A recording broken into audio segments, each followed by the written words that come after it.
ఇది ఇంతకుముందు హెబ్రీయులకు రాష్ట్ర పత్రికలో నుంచి 2వ అధ్యాయము 16వ వచనంలో మనము అబ్రహాము సంతాన స్వభావం అనేటటువంటి పాఠాన్ని కొంతవరకు ఆలోచించాం. కాబట్టి దినము ఇంకొన్ని సంగతులు దాంట్లో నుంచి మనం ఆలోచించబోతున్నాం. 2వ అధ్యాయము 14 నుంచి 16 వరకు చదివితే, కాబట్టి ఆ పిల్లలు రక్త మాంసములు గలవారైనందున ఆ ప్రకారమే మరణం యొక్క బలము గలవాన్ని, అనగా అపవాదిని మరణం ద్వారా నశింపజేయుటకును జీవిత కాలమంతే మరణ భయం చేత దాస్యమునకు లోబడిన వారికి విడిపించుటకును ఆయన కూడా రక్త మాంసంలో పాలువాడాయను. ఏలయనగా ఆయన ఎంత మాత్రమును దేవదూతల స్వభావమును ధరించుకొనక అబ్రహాము సంతాన స్వభావమును ధరించుకొని ఉన్నాడు. 16వ వచనంలో ప్రత్యేకించి దేవదూతల స్వభావము, అబ్రహాము సంతాన స్వభావం అనేటటువంటి 2 స్వభావాలు మనకు ఇక్కడ కనబడుతున్నాయి. యేసుక్రీస్తు వారు భూమి మీదకి వచ్చినప్పుడు ఆయన దేవదూతల స్వభావమును ధరించుకునలేదు అనేటటువంటి విషయాన్ని మనకు తెలియచేయబడుతుంది. ఎందుకు దేవదూతల స్వభావాన్ని ధరించుకోలేదు అనేటటువంటి విషయాన్ని మనం ఆలోచిస్తే, వారు నిత్యులై ఉన్నారు, మరణం లేని వారు. వాళ్ళు దేవదూతలు అమరులు, శక్తిలో బలవంతులు. ఆయనను రక్త మాంసములు కలిగినటువంటి నరునికి వారు సహాయం చేయలేరు. కాబట్టి యేసుక్రీస్తు వారు రక్త మాంసములు ధరించుకొని అబ్రహాము సంతాన స్వభావాన్ని ధరించుకొని ఈ భూమి మీదకి వచ్చాడు.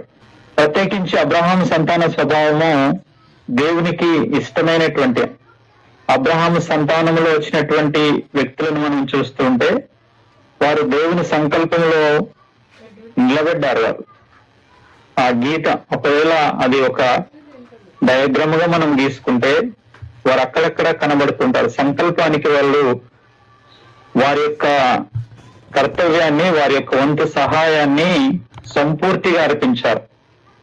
అంత గొప్పగా వారు కనబడుతూ ఉంటారు.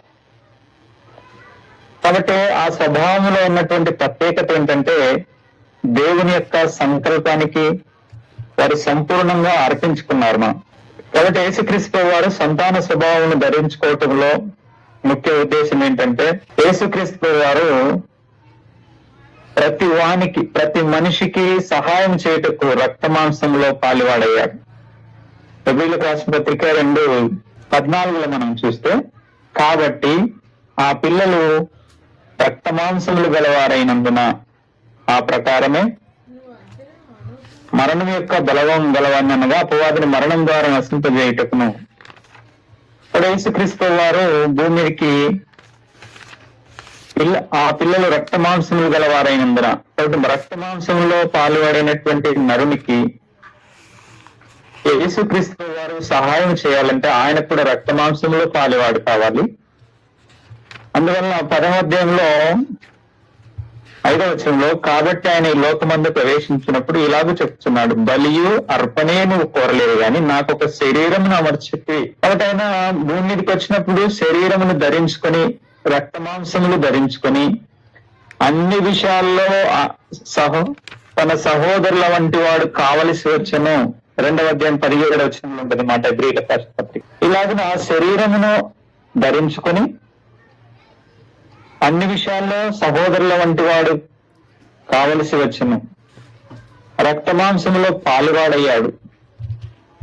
కాబట్టి ఇలాగున యేసుక్రీస్తు వారు భూమి మీదకి రావడానికి రక్త మాంసములు ధరించుకొని వచ్చేటప్పుడు ఆయన మనలాంటి శరీరాన్ని ధరించుకొని వచ్చాడు, కానీ స్వభావాన్ని, అబ్రహాం సంతాన స్వభావాన్ని ధరించుకొని వచ్చాడు అనేది మనం నేర్చుకుంటున్నటువంటి అంశం.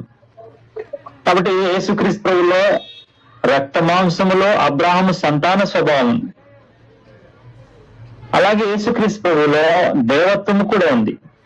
కొలసి 2:9 ప్రకారము ఆయన కొలసీలకు రాసిన పత్రిక, దేవత్వం యొక్క సర్వపరిపూర్ణత శరీరముగా క్రీస్తునందు నివసించున్నది అని రాయబడింది.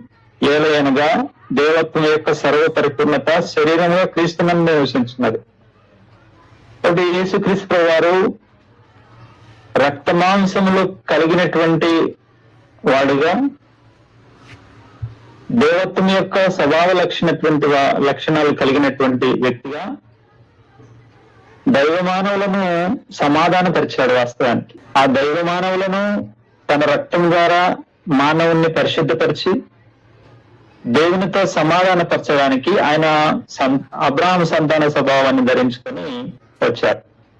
అలాగే దేవుని యొక్క వాగ్దానము ఆదికాండం 12వ అధ్యాయంలో అబ్రాహాముని సంతాన మూలముగా భూలోక వంశములను ఆశీర్వదిస్తానని చెప్పారు.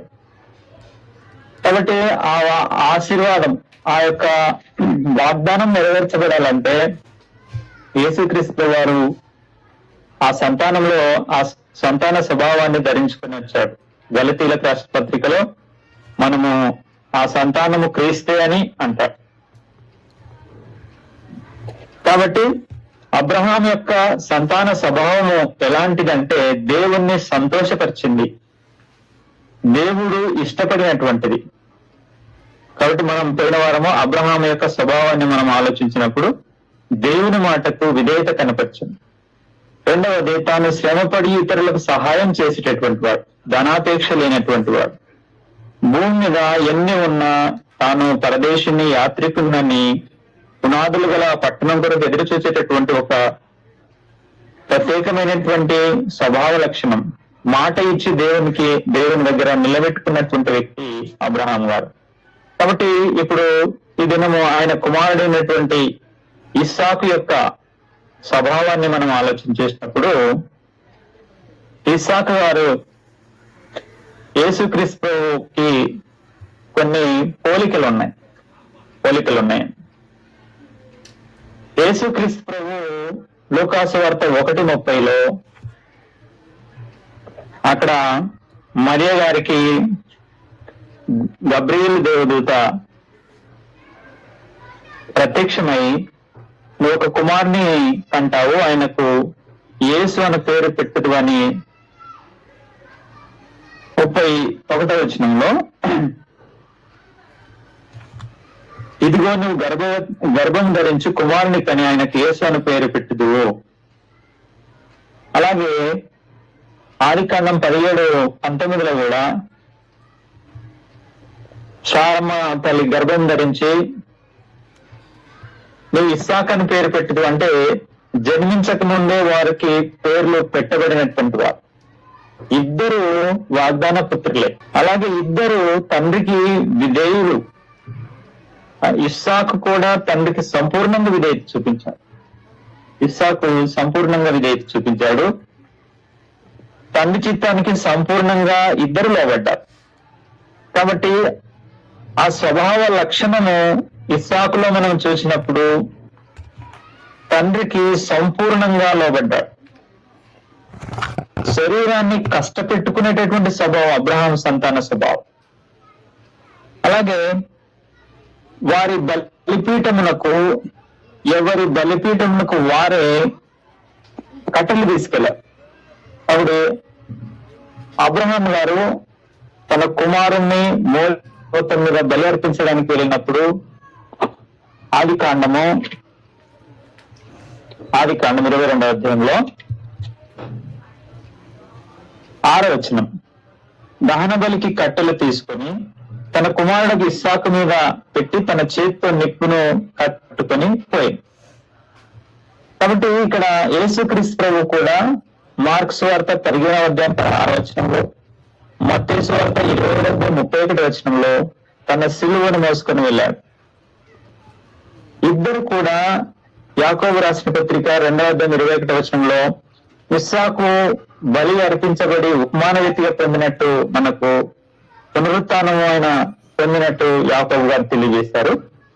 అలాగే యేసుక్రీస్తు కూడా పునరుత్థానుడయ్యాడు.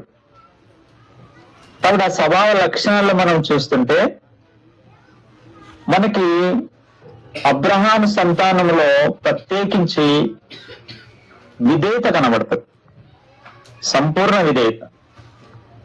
ఇస్సాకు ఎప్పుడు కూడా తన జీవిత కాలం అంతయు తండ్రికి విధేయత చూపించాడు. ప్రత్యేకించి ఒక సందర్భంలో ఇస్సాకు గారి కొడుకు యాకోబు గారు 31వ అధ్యాయంలో ఏమంటాడు ఒకసారంటే, లాబాను గారితో మాట్లాడుతూ, అబ్రహాము ఇస్సాకు యాకోబుల అబ్రహాము ఇస్సాకుల దేవుడు అనగా నా తండ్రి భయపడిన దేవుడు అంటారు. ఒకసారి ఆ మాటను చదువుతాం.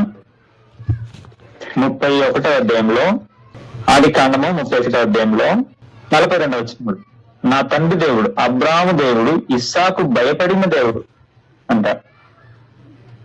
వాళ్ళు ఇస్సాకు గారు దేవునికి భయపడినటువంటి వ్యక్తిగా, తండ్రికి సంపూర్ణంగా తన 40 సంవత్సరాలకు పెళ్ళయింది. ఆ 40 సంవత్సరాల కాలంలో ఎలాంటి తుంటరి పనులు చేసినట్టు మనకు గ్రంథం చెప్పలేదు. అలాగే ప్రత్యేకించి తండ్రిని ఎంత సంతోషపరిచిన వ్యక్తి అంటే, తనకు భార్యగా తీసుకొచ్చేటటువంటి ఆ వ్యక్తిని తన దాసుని పంపిస్తే ఒప్పుకున్నాడండి. అలాంటి సాత్వికమైనటువంటి గుణం. ప్రత్యేకించి బలిపీఠమునకు ఎవరి సామాగ్రిని వాళ్ళే సమకూర్చుకున్నట్టుగా మనకు కనబడుతుంది. కట్టెలు తీసుకొస్తున్నాడు, నిప్పులు తీసుకొస్తున్నాడు. తండ్రి కుమారులు ఇద్దరు వెళ్తున్నారు. వెళ్ళినటువంటి సందర్భంలో ఇస్సాకు వారికి అర్థమైంది, ఇది అంటే దహన బలి అనేటటువంటిది మనకు ఇశ్రాయేలులకు 5 బలులు, దహన బలి, నైవేద్య బలి, సమాధాన బలి, పాప పరిహారార్థ బలి, అపరాధ పరిహారార్థ బలి. ఇది ధర్మశాస్త్రం వచ్చిన తర్వాత వారికి ఆజ్ఞగా ఇవ్వబడింది. అయితే దహన బలి అనేటటువంటిది నోవాహు గారి కాలం నుంచే మనకు దహన బలి కనబడుతుంది. కొన్ని మనకు పితరుల కాలంలోనే ఇప్పుడు 10వ భాగం 10వ భాగము అబ్రహాం ఇచ్చినట్టు 10వ భాగం ఇస్తానని యాకోబు గారు మొక్కుతున్నట్టు, ఇలాగ మనకు కొన్ని విషయాలు కనబడతాయి. దహన బలికి కూడా అంతే. ఒకటి దహన బలిని గురించి ఆ ఏర్పాట్లు చేసేటటువంటి క్రమంలో ఇస్సాకు గారు అదంతా గమనిస్తున్నాడు, తండ్రిని ప్రశ్నిస్తున్నాడు. అంటే దహన బలికి జంతువు అవసరమైంది, అది లేదు కదా నాన్న అన్నప్పుడు తను దేవుడే చూసుకుంటాడు అనేటటువంటి ఆలోచన. అంటే తండ్రి తన్ను బంధించి ఆ యొక్క దహన బలిపీఠం మీద పడుకోబెట్టినప్పుడు వాస్తవానికి అంత ముసలిగా ఉన్నటువంటి వ్యక్తి నుంచి తప్పించుకోవడానికి అవకాశాలు ఉంటాయి. కానీ తండ్రి యొక్క దేవునికి అర్పించేటటువంటి అర్పణ నన్నే కోరుకున్నాడు. ఇది నా తండ్రికి ఇష్టమైన కార్యం. అంటే ఇస్సాకు గారి విధేయత సంపూర్ణంగా ఇష్టపూర్వకంగా అర్పించుకున్నాడు. తాను వెళ్ళిపోవడానికి అవకాశం ఉంది, కానీ అలా చేయలేదు. తన యొక్క మరణము తన తండ్రి నన్నే అర్పిస్తున్నాడనే విషయం అర్థమైంది. తన తండ్రికి దేవుడు నన్ను అర్పించమని ఆజ్ఞాపించాడు అనేటటువంటి విషయం అర్థమైంది. అందువలన సంపూర్ణంగా విధేయతతో తండ్రి బంధించి దహన బలిపీఠం మీద అతన్ని పడుకోబెట్టినప్పుడు ఆయన దాని నుంచి బలిపీఠం నుంచి పారిపోలేదు. అంటే ఇక్కడ మనం ఏం ఆలోచిస్తున్నామంటే ఈ స్వభావం యొక్క లక్షణాన్ని మనం ఆలోచన చేసినప్పుడు వారు ప్రాణమునైనా అర్పిస్తారు దేవుడు అర్పించమంటే. అబ్రాహాం సంతానం స్వభావానికి ఉన్నటువంటి ఒక విశేష లక్షణం అది, ప్రాణమునైనా అర్పించాలి. యేసుక్రీస్తు ప్రభు వారు కూడా మనం ఆలోచన చేసినట్లయితే తాను కూడా శిలువ మరణము పొందినటువంటి సందర్భంలో తాను కూడా పారిపోలే. మనకి అనేక సందర్భాల్లో యేసుక్రీస్తు ప్రభు వారు మాట్లాడుతున్నప్పుడు ఇస్సాకు గారికి ఏ విధంగా అయితే ఆ బలిపీఠం మీద ఉండేటటువంటి ఆ జంతువు బదులుగా నేనే అనేటటువంటి విషయం ఎలాగ అర్థమైందో, యేసుక్రీస్తు ప్రభు కూడా సంగతులు ముందుగానే తెలియచేయబడ్డాయి. ప్రత్యేకించి ఆయన జగత్తు పునాది వేయబడక మునిపే నియమించబడ్డాడు. అలాగే ప్రత్యేకించి శిలువ మరణం సందర్భంలో యోహాను సువార్త 13వ అధ్యాయంలో మనం కొన్ని విషయాలు మనం ఆలోచన చేసినట్లయితే, యోహాను సువార్త తాను ఈ లోకంలో నుండి బయలు వెళ్ళిపోవటానికి కొన్ని విషయాలు అక్కడ 13వ అధ్యాయంలో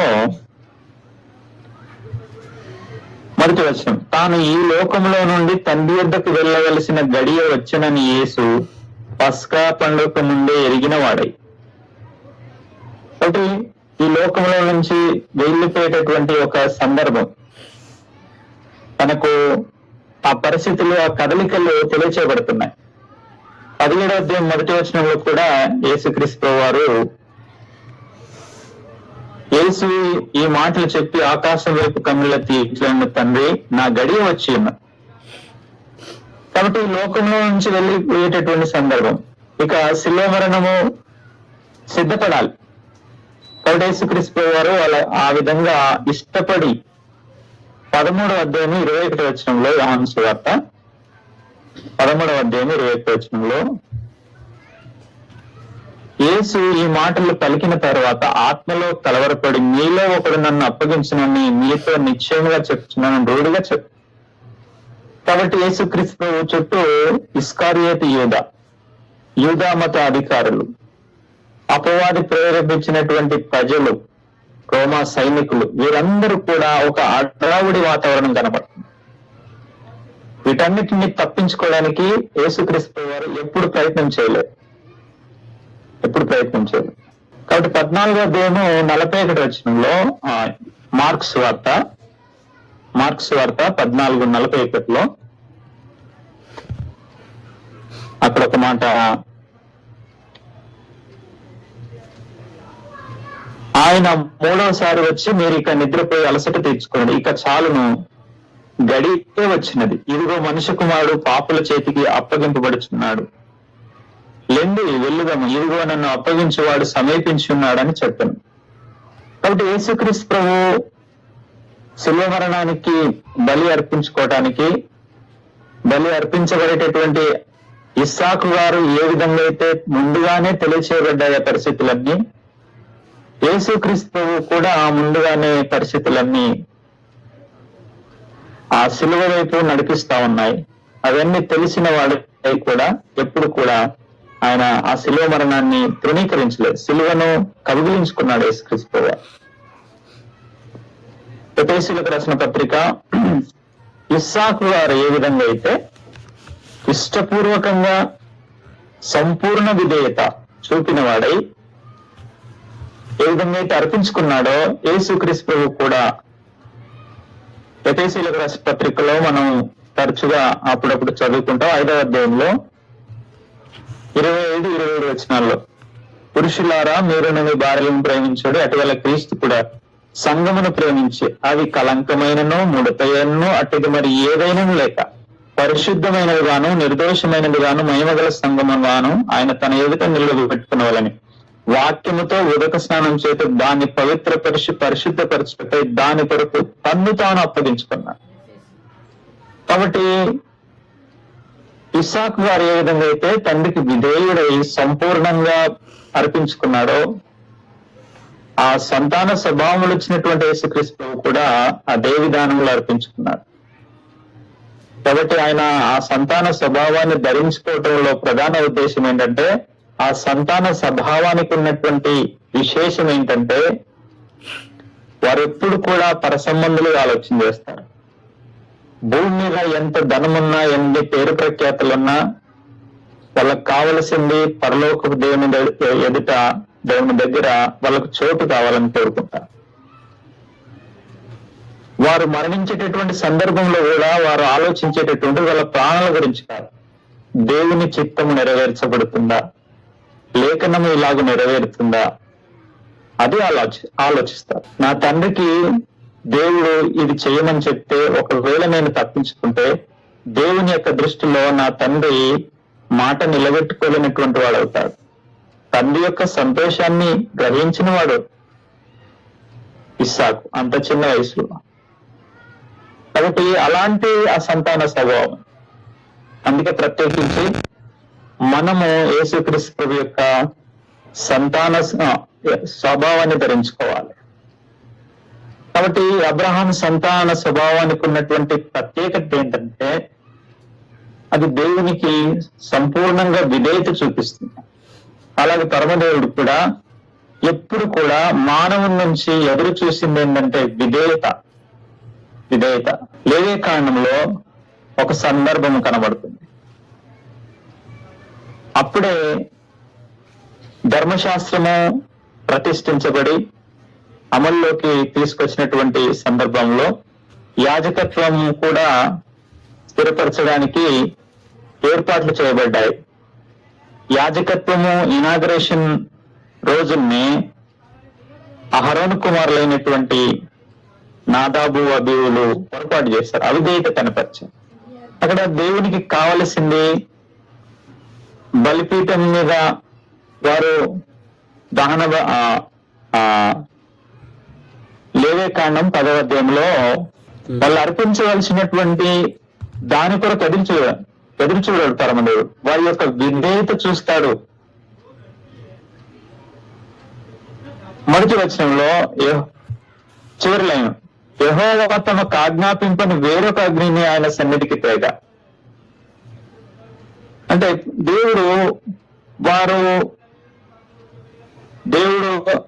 వారు అగ్నిని తెచ్చి ధూపద్రవ్యములు వేసి వాళ్ళు ఏదో చేస్తాయని దేవుడు భోజనం చేయటం కానీ ఇలాంటివి చేయడు. ఎప్పుడు కూడా దేవుడు ఏం కోరుకుంటాడంటే మనిషి నుంచి విధేయత కోరుకుంటాడు. ఎంత విధేయత కోరుకుంటాడంటే మనకి అహరోనుకున్నటువంటి విధేయత మరి కొత్తగా ఆరంభించబడుతున్నటువంటి సందర్భంలో వీళ్ళకి అర్థం కాలేదో యవ్వనులు వాళ్ళ పొరపాటు చేశారు. కాబట్టి యెహోవా ఆజ్ఞాపింపనటువంటిది దేవుని సన్నిధికి తెచ్చి వారు ఆహుతైపోయారు. కానీ మోషే ఏం చెప్తాడంటే 10వ అధ్యాయంలో 16వ వచనంలో, అప్పుడు మోషే పాప పరిహారార్థ బలియగు మేకను కనుగొనవలనని జాగ్రత్తగా వెతికినప్పుడు అది కాలిపోయి ఉండెను. అతడు అహరోను కుమారుల మిగిలిన ఎలియాజరు ఈతామారును వారి మీద ఆగ్రహపడి, మీరు పరిశుద్ధ స్థలములో ఆ పాప పరిహారార్థ బలి పశువును ఎలా తినలేదు? అది అతి పరిశుద్ధం కదా. సమాజం యొక్క దోషశిక్షను భరించి యెహోవా సన్నిధిని వారి నిమిత్తం ప్రాయశ్చిత్తం చేయుటకు ఆయన దాన్ని మీకు ఇచ్చను కదా. ఇదిగో దాని రక్తమును పరిశుద్ధ స్థలంలోనికి తేవలను కదా. నేను ఆజ్ఞాపించినట్లు నిశ్చయంగా పరిశుద్ధ స్థలంలో దాన్ని తినవలనని చెప్పాను. అందుకు అహరోను మోషేతో, ఇదిగో నేడు పాప పరిహారార్థ బలి పశువు దహన బలి ద్రవ్యమును యెహోవా సన్నిధికి వారు తేగా ఇటు ఆపదలు నాకు సంభవించింది. నేను పాప పరిహారార్థమైన బలిద్రవ్యం నేను తినిన ఇలా అది యెహోవా దృష్టికి మంచిదగనా అని. ఇక్కడ ఏం జరిగిందంటే వారు చనిపోయారు. అంటే చనిపోయినటువంటి సందర్భంలో కూడా అహరోను గారు ఎంత విధేయత కనపరుస్తున్నాడంటే 10వ అధ్యాయం 4వ వచనంలో, అహరోను మౌనముగా నుండగా 2 కుమారులు ఒక ఇంటిలో చనిపోయారు. అందులో ప్రత్యేకించి యెహోవా మందిరంలో పనిచేస్తున్నారు. 6వ వచనంలో 10వ అధ్యాయం 6వ వచనంలో ఏం చెప్పాడంటే, అప్పుడు మోషే అహరోను అతని కుమారులను ఎలియాజరు ఈతామారును వారితో, మీరు చావక ఉండినట్లు యెహోవా ఈ సర్వ సమాజం మీద ఆగ్రహపడకుండాన్నట్లు మీరు తల విరియబోసుకొనకూడదు, బట్టలు చింపుకొనకూడదు. కానీ యెహోవా వారిని కాల్చినందుకు మీ సహోదరులైన ఇశ్రాయేలు ఇంటి వారందరినీ ఏడవచ్చు. యెహోవా అభిషేక తైలం మీ మీద ఉన్నది కనుక మీరు చావకున్నట్లు మీరు ప్రత్యక్ష గుడారం ఒక దారంలో నుండి బయటకు వెళ్ళకూడదు. కాబట్టి ఇలాంటి ఒక దేవుడు నియమించినటువంటి మాటలకు విధేయత చూపించారు. ఇంటిలో 2 శవాలు పోయినాయి, వారిద్దరు చనిపోయారు. కానీ దేవుని యొక్క మాటకు విధేయత చూపించాడు ఆహారం. ప్రత్యక్ష గుడారంలో నుంచి బయటకు రాలే. అందులో ప్రత్యేకించి మోషే ఏం చెప్తున్నాడంటే తన అన్నకి, మీరు ఆ బలి పశువు యొక్క మాంసం ఎందుకు తినలేదు?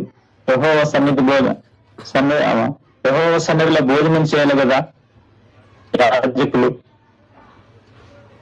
అంటే అహరోను గారు ఏమంటున్నారంటే, ఇట్టి ఆపదలు ఈ రోజుల్లో ఇద్దరు చనిపోయారు, ఇది ఏమైనా తింటే ఏమవుతుందేమో నాకు తెలియదు అంటున్నాడే, కానీ దేవుడు నాకు ఇలాగ చేశాడెందుకు అనేటటువంటి ఆలోచన ఆయనలో లేదు. కాబట్టి ఈ యొక్క స్వభావంలో మనకు ముందే చెప్తున్నాం కదా, అక్కడక్కడ అద్భుతమైనటువంటి వ్యక్తులు కనబడతారు. ఈ అబ్రహాము సంతాన స్వభావంలో వచ్చినటువంటి వ్యక్తులు వారి జీవితంలో ఎంత నష్టమైన ఎదుర్కొన్నారు, అయితే దేవుణ్ణి సంతోషపరచడం, దేవుని యొక్క ఆజ్ఞను నెరవేర్చడానికి వాళ్ళు ఇష్టపడ్డారు. ఇది నేను ఎందుకు చేయలేను అంటే, ఇదివరకే ఇద్దరు చనిపోయారు, ఇక్కడ ఏం జరుగుతుందో నాకు తెలియక. కానీ మోషే గారు ఏం చెప్తున్నాడు, మీరు చేయవలసింది, మీరు మీ సహోదరుల కొరకు మీరు ఏడవటమో అది కాదు, మీరు దేవుని యొక్క ఆజ్ఞను పాటించడంలో మీరు నిమగ్నమై ఉండాలనేటువంటి విషయాన్ని తెలియజేస్తున్నాం. కాబట్టి ఈ విధంగా మనము అబ్రహాము సంతాన స్వభావ లక్షణాలను మనం ఆలోచిస్తున్నప్పుడు, ఆ సంతాన స్వభావంలో వచ్చినటువంటి వ్యక్తులు అక్కడక్కడ క్రీస్తు ప్రభువుకు మ్యాచ్ అయ్యేటటువంటి కొన్ని లక్షణాలు కనబడుతూ ఉంటాయి. ఇప్పుడు మోషే గారిని చూడండి, యోసేపు గారిని చూడండి, ఎవరినైనా చూసినా సరే ఎంతో వారి యొక్క జీవితాల్లో యేసుక్రీస్తు ప్రభువుకు కొన్ని స్వభావ లక్షణాలు కనబడుతూ ఉంటాయి. కాబట్టి మనకు సమయం లేదు కాబట్టి క్రైస్తవులమైనటువంటి మనము గలతీ పత్రికలో మనం 3:27 ప్రకారం మనము క్రీస్తుని ధరించుకోవాలి. యేసుక్రీస్తు వారు భూమి మీదకి వచ్చాడు, అబ్రహాము సంతాన స్వభావాన్ని ధరించుకొని ఆ స్వభావాన్ని పూర్తిగా ఆయన కనబరిచాడు. ఇప్పుడు మనము క్రీస్తులో ప్రవేశించి క్రీస్తుని ధరించుకున్నాం. పేతురు రాసినటువంటి మొదటి పత్రిక 4:1 ప్రకారము క్రీస్తు శ్రమపడను, అట్టి మనసును మనం ఆయుధంగా నడుచుకోవాలి. 2:21 ప్రకారం ఆయన అడుగు జాడలందు నడుచుకోవాలి. కాబట్టి ఈ విధంగా మనము క్రీస్తు ప్రభు యొక్క అడుగు జాడల్లో నడుచుకోవాలి. ఆయన క్రీస్తు యేసును కలిగిన ఈ మనసును మీరు కలిగి ఉండు అంటాడు ఫిలిప్పీయులకు రాసిన పత్రికలో. కాబట్టి ఒకవేళ మనం అలాగూ ధరించుకోకపోతే, మత్తయి సువార్తలో యేసుక్రీస్తు ప్రభు వారు ముగింపులోకి వచ్చామండి. మత్తయి సువార్త 22వ అధ్యాయము 1-14 వచనాల్లో ఏముంటదంటే, ఒక రాజు పెళ్లి విందుకు పిలువబడినటువంటి వారిని పిలిచి అక్కడ సమస్త ఏర్పాట్లు చేశాడు. పెళ్లి వస్త్రాలు, స్నాన వాటికలు, పెళ్లి విందుకు సిద్ధపడాలి. పెళ్లి కొరకు సిద్ధపడడానికి వారికి ఏమేమి అవసరం ఉన్నాయో అవన్నీ ఇచ్చాడు. ఒక వ్యక్తి ఆ వస్త్రాలను ధరించుకోకుండా వచ్చాడు. అయితే అతన్ని కటిక చీకటిలో వేయించినట్టు మనకు ఆ ఉపమానంలో తెలియచేయబడుతుంది. కాబట్టి మనము పరలోకంకి వెళ్ళడానికి సిద్ధపడుతున్నటువంటి మనము అబ్రహాము సంతాన స్వభావాన్ని మనం ధరించుకోకపోతే ఒక దినము పరలోకం మనల్ని అక్సెప్ట్ చేయదు. యేసుక్రీస్తు వారు చెప్పినటువంటి ఆ ఉపమానంలో ఆ వ్యక్తి ఏ విధంగా అయితే త్రోసివేయబడ్డాడో, పెళ్లి విధికి పిలువబడ్డాడు కానీ పెళ్లి వస్త్రాలు ధరించుకోలేదు. పరలోకానికి పిలువబడినటువంటి మనము అబ్రహాము సంతాన స్వభావాన్ని ధరించుకొని వెళ్ళాలి. అది క్రీస్తు ప్రభులో సంపూర్ణంగా మిళితమయ్యింది. కాబట్టి ఆయన స్వభావ లక్షణాలను ధరించుకొని మనం పరలోకం కొరకు వెళ్ళాలని ప్రభు అయినటువంటి యేసుక్రీస్తు వారి పేరిట విషయాలు తెలియజేసుకుంటూ ఈ యొక్క వాక్యాన్ని ముగిస్తున్నానని, శ్రద్ధగా ఉన్నందుకు మీకు అందరికీ వందనాలు తెలియజేసుకుంటూ ముగిస్తున్నాను.